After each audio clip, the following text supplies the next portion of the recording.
Hey, ¿qué es la que hay, mi gente? It's Rocky here from SpeakSpanishFaster.com.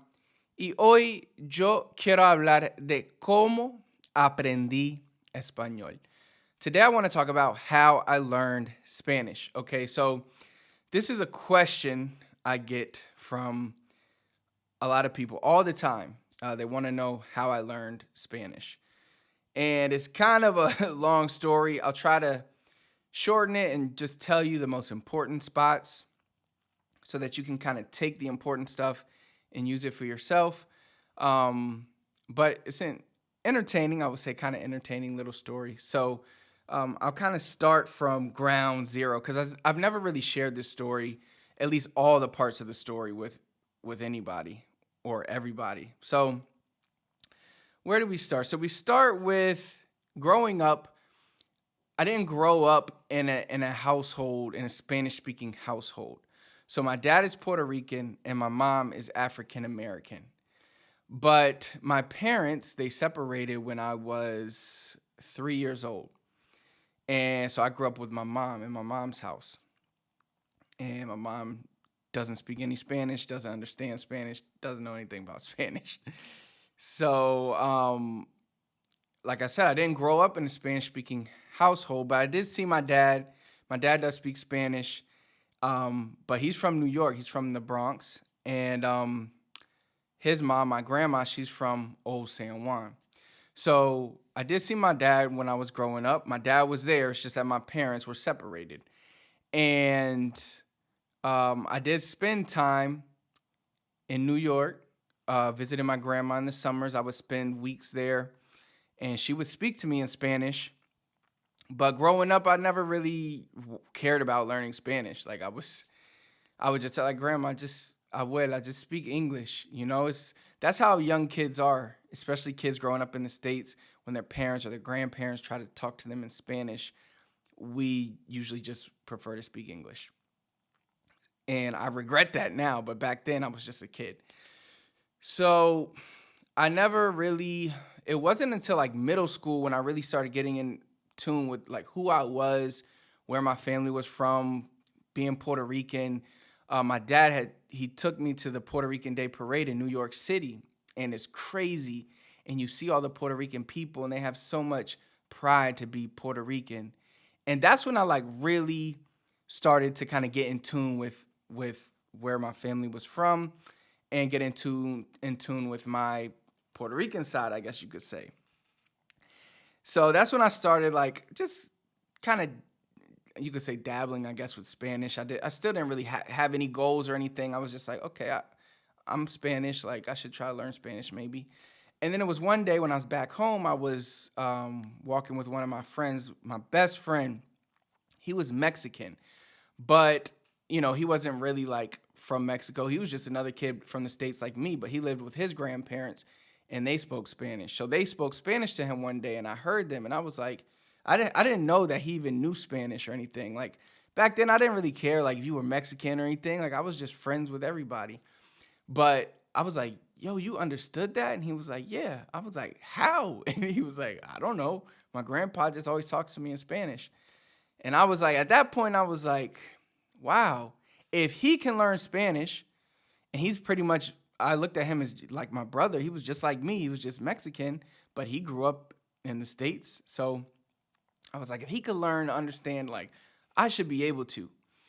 So that's when I really want to start learning Spanish. And then in middle school, they make you take a language. So, of course, I chose Spanish. Now, in middle school, there was an interesting dynamic because you had Puerto Ricans from Puerto Rico at my school, and you had Puerto Ricans from the States, like New York, DC, Boston, Florida.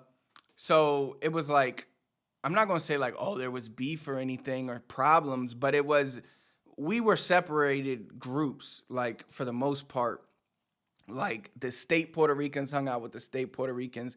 We just had a different style, a different way of being, I guess you could say. And the Puerto Ricans from Puerto Rico had their way of being, and we just didn't really click at that point. So they made a lot of fun of like me and stuff because like, oh, oh, di que tú eres boricua, pero tú no hablas español. Like, you think you Puerto Rican, you talk about you Puerto Rican, but you don't even speak Spanish and stuff like that. So that used to like kind of tick me off. So I really was like, all right, I'm going to learn Spanish. So I, started taking Spanish in school. And let me tell you, I didn't learn a thing. I didn't learn a thing in Spanish class in middle school. I hated class. Like, I didn't like the teacher really. And I didn't even really think the teacher spoke Spanish well because she was from Spain. So I was like, how you going to, you don't even speak Spanish right. Of course, I was ignorant back then. Like, I'm like, you don't sound like my grandma, you know? So it didn't work out too good in middle school. I didn't even really take Spanish serious. Barely. I think I got like a C in the class or B. I didn't do terrible. I was always a good student.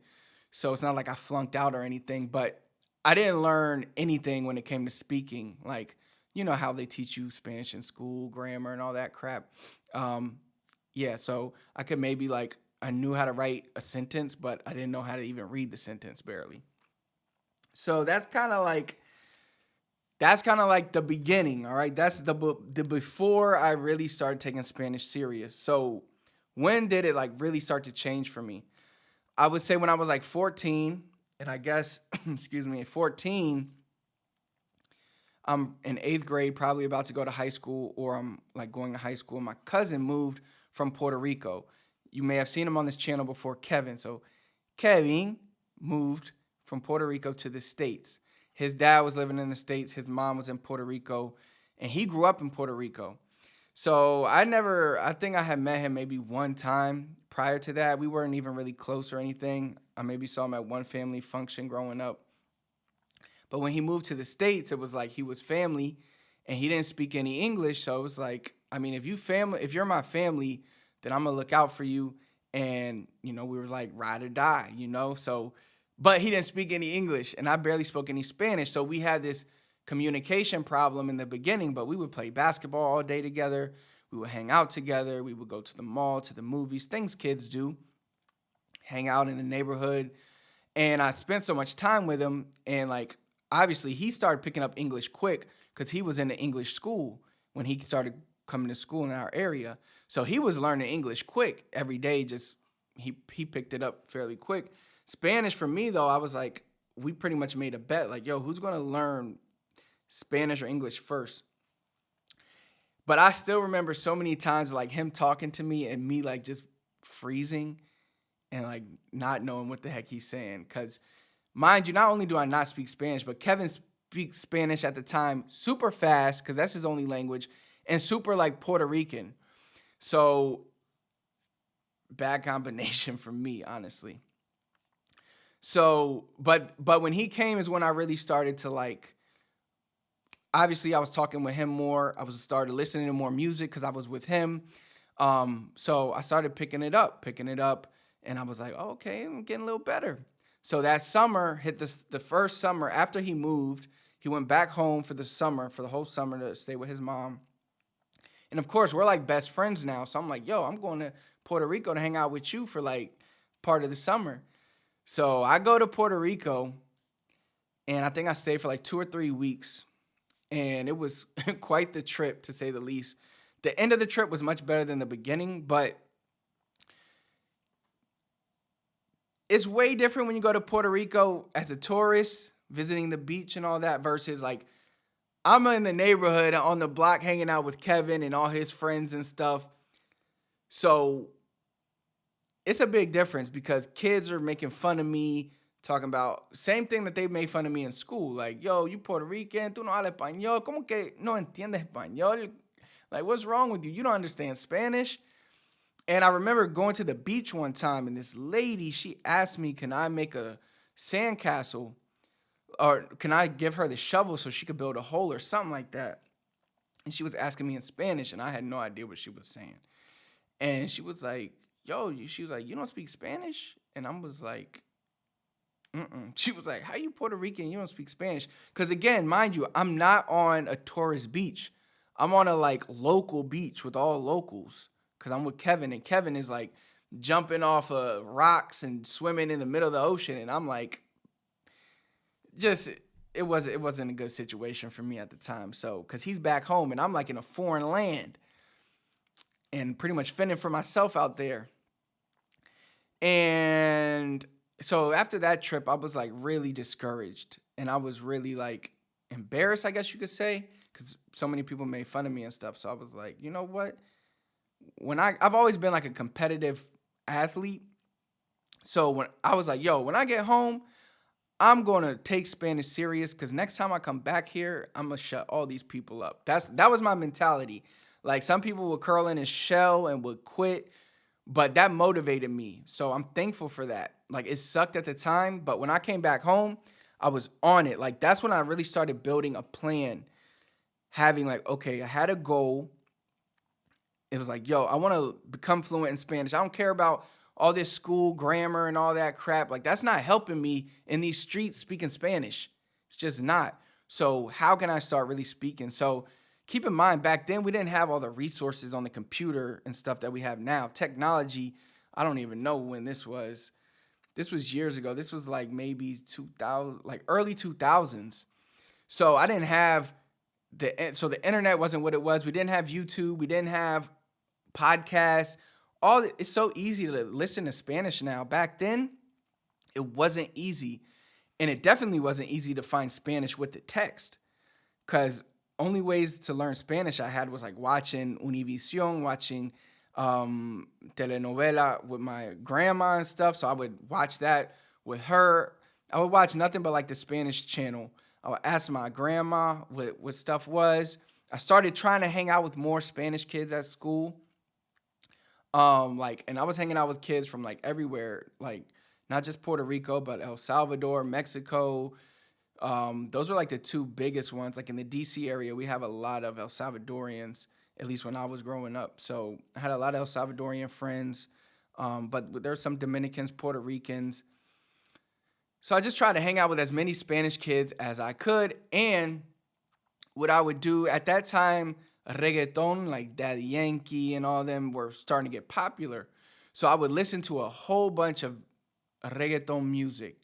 And I would have my dad print out the lyrics for me. He had a printer. So I was able to find lyrics to songs. I would print out the lyrics and I would just study those. I would like try to translate them. I would ask my dad what some of it meant. I would listen to songs, listen to like interludes of people talking. And I would ask my dad, like, yo, what's he saying? What's he saying? What's he saying? So my dad would tell me, my grandma would tell me. And it's like, now it's just clicking. Like what I was doing back then was making the content comprehensible. So I always talk about on this channel about, it's all about comprehensible input, consuming comprehensible input, which is way easier to do today than it was back then. So back then, that was my way of making input or information comprehensible, was watching shows with my grandma, constantly asking her what it means, telling my grandma, like, yo, only talk to me in Spanish, telling Kevin, like, only talk to me in Spanish, telling my friends at school, only talk to me in Spanish. So that's pretty much how I would say from that so I was like 14, that summer I was 14 when Kevin went back. So from 14 to 15, it's like I went from struggling in Puerto Rico to that next summer, like I was speaking Spanish. And it's because I had made the goal, I was determined to learn, and I did whatever I could to consume Spanish and make it comprehensible without even really knowing what I was doing. I'm sure I could even learn faster, but back then I was just like, I had no idea what I was doing. I was just like trying whatever to learn, just consuming. Now I did have the advantage of having my grandma there, having Kevin there. So I had a way to speak with people without really being too embarrassed. Like if I'm talking to Kevin and I'm making mistakes, like I don't really care because he knows I was learning and I didn't really care if he made fun of me because I make fun of him for his English.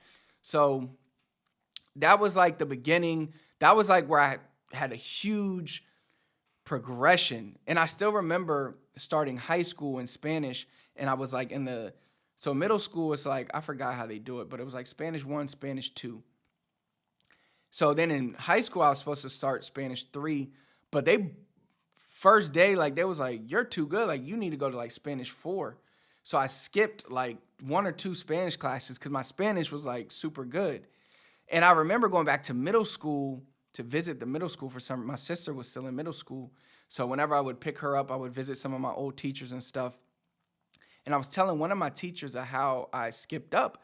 She was like, "No, no, you need to go back because you didn't learn all the grammar and all this stuff, blah blah blah." And I'm like, "I'm literally speaking Spanish better than you now." Like, it just really goes to show the mind. And I don't have nothing against teachers in Spanish because I mean, you'll learn in a second why. But it was just funny how she was just in this box. And I think things have changed a little these days, but she was like in this box. Like, she didn't think I could move up because I didn't learn, this specific grammar conjugation. But she didn't realize I knew how to use it. Maybe I didn't know the rules, but I knew how to use it. And that's how we acquire languages. We learn how to use the rules before we even know what the rules are. And it happens, it's a natural process. So it's hard for people to do that. It's hard for people to realize that, not realizing that's how you learned your primary language and the grammar and all that in your primary language. But it's when we get to school, they try to teach us this whole way that doesn't work. And we think that's how you learn. I have so many students that take my courses and they're like, "Hey, where's the grammar? Where's the conjugation?" I'm like, "Dude, like, we don't have that. That's not how you learn to speak Spanish." I don't care about passing a test. Like, with my courses, there's no SOL test at the end. So, long story short, that's how I learned Spanish, all right, from 14 to 15. It took time, took work, but it was doable. But there's more to the story because obviously even today, I still consider myself a student of Spanish.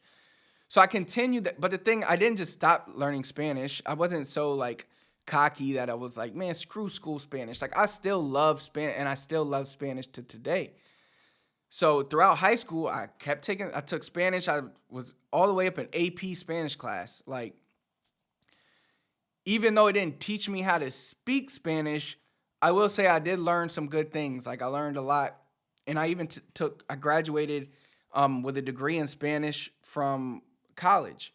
So I always kept taking Spanish, not because it helped me learn Spanish or learn to speak Spanish, but it did help me learn to write in Spanish, which I found was like, I'm talking about like writing essays, like 20-page essays in Spanish, what I had to do in college.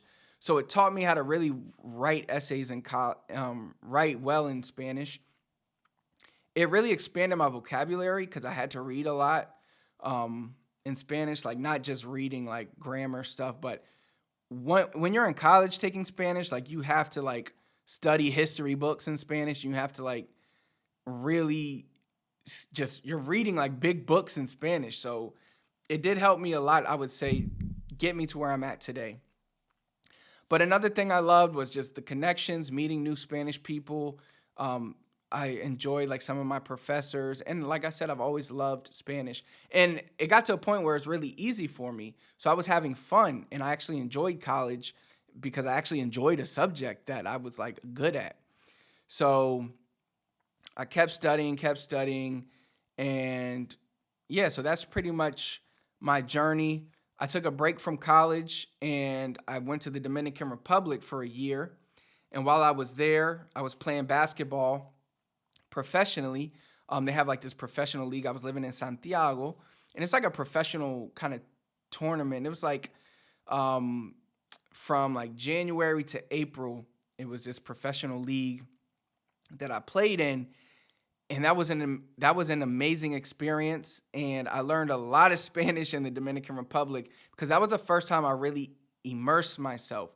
Now, if I would immerse myself before I really knew Spanish, it probably would have been very difficult. And that's why I tell people, immerse yourself, like really like try to put yourself out there after you're comfortable with Spanish, because it'll be much easier to really start. It's like when you throw yourself in the world like I did in the Dominican Republic, where there's no English anywhere, stores everywhere, Spanish, it was still a culture shock for me. Even though I had been to Puerto Rico, Puerto Rico is like, it's a Spanish territory, but it's still like Americanized a little. Dominican Republic is not. Like, it's straight Spanish, and the areas I was in was straight Spanish neighborhoods. So, but I learned a lot there. Like they showed, like there was so much love there. I always will love the Dominican Republic, and that's why sometimes, like when I'm speaking Spanish, if I'm talking with Dominicans, you might hear a little Dominican accent because it's like it comes back. I mean, when I was there for a year, it's like speaking with Dominicans all day, every day. When I came back, my Puerto Rican family was like, "Why are you talking Dominican?" Like, so, but that's kind of the process I went through without really knowing it. It's kind of the process that you should go through when you're learning Spanish. It's like consumption, not worrying about the grammar and conjugation and the stuff they teach you in school, but worrying about consumption of comprehensible input, consuming things you enjoy, music, interviews, TV shows, things that you enjoy, always doing things you enjoy, speaking with people that you feel comfortable with when you start feeling comfortable to speak, and then slowly immersing yourself into nothing but Spanish if possible. And a lot of people say, well, maybe I can't go to the Dominican Republic or a Spanish speaking country, Spain, Puerto Rico. Like, what if I can't? How do I immerse myself? You can still do it because of technology today. You could literally listen to nothing but podcasts all day, every day. Like, you could consume 5 hours of podcasts a day. Like, people ask me, how long will it take them to learn Spanish? In reality, it's really how much time do you want to put in? I usually recommend people would just put in like 30 minutes to an hour a day because it helps you stay consistent over a long period of time. And you might not learn as fast as you could, but you're going to make significant progress just by putting in the daily work. But if you're somebody that's super serious, like I was when I was growing up, I learned so quick because I was putting in hours a day, just talking with Kevin, watching Univision, talking to my grandma. So yeah, you can learn really as fast as you want. If you're somebody that can put in 5 hours of listening a day, you will learn Spanish super quickly. So that's kind of my advice. Like that's my story. I'm sure I missed some things from the story because it's been a long, long journey. I've been learning Spanish now for almost like 20 years, and I still feel like a student every day. And you guys, I'm a like teacher and a student, and they say one of the best ways to learn something is to teach it. And I feel like since I started teaching Spanish, like I've improved even more. Like even if I go back to the beginning videos of my channel and I listen to the ones now, and my Spanish is just way better. It's just because like you guys hold me accountable to show up, to continue to get better every day. That's one of the easiest things or one of the hardest things is when you learn Spanish is to continue to learn it. Because once you learn Spanish, it's like, oh, I learned it now. Now I don't have to study. And a lot of people, you won't lose it, but you'll lose your fluidity if you stop speaking it. And that's kind of how I was before I started this channel. And now salute to you guys. We have over 100,000 subscribers. But before I started this channel, it's like, yeah, I still talk to my cousins and my grandma, but on a daily basis, I wasn't really speaking Spanish or even studying Spanish. But since I started the channel, I've had to and started this business and my courses and interacting with students every day. Like it pushes me every single day to continue to get better. So I say that to say that Spanish is a never-ending journey. Like I know everybody wants to learn Spanish fluently, and you'll get there. But even when you get there, you're still not going to be satisfied. So don't think that one day you're going to be satisfied. Like I'm happy like with my Spanish and even like like I know there's things I can improve in my English speaking. Like if I'm going to give a talk in front of somebody, I know there's things I probably need to tighten up. And it's the same thing with Spanish. It's like we can always get better. We can always improve our pronunciation. We can always expand our vocabulary. We can always improve. And that's the thing to remember. So I know you're on this journey to learn Spanish, to become fluent, and you will get there if you stay consistent, if you put in the work, if you watch my channel. But other than that, just know that there's no point you're going to reach and be like, yes, I'm done. Like you're going to reach a point and then you're going to be like, oh, I need to get better and better and better. So that's the reality.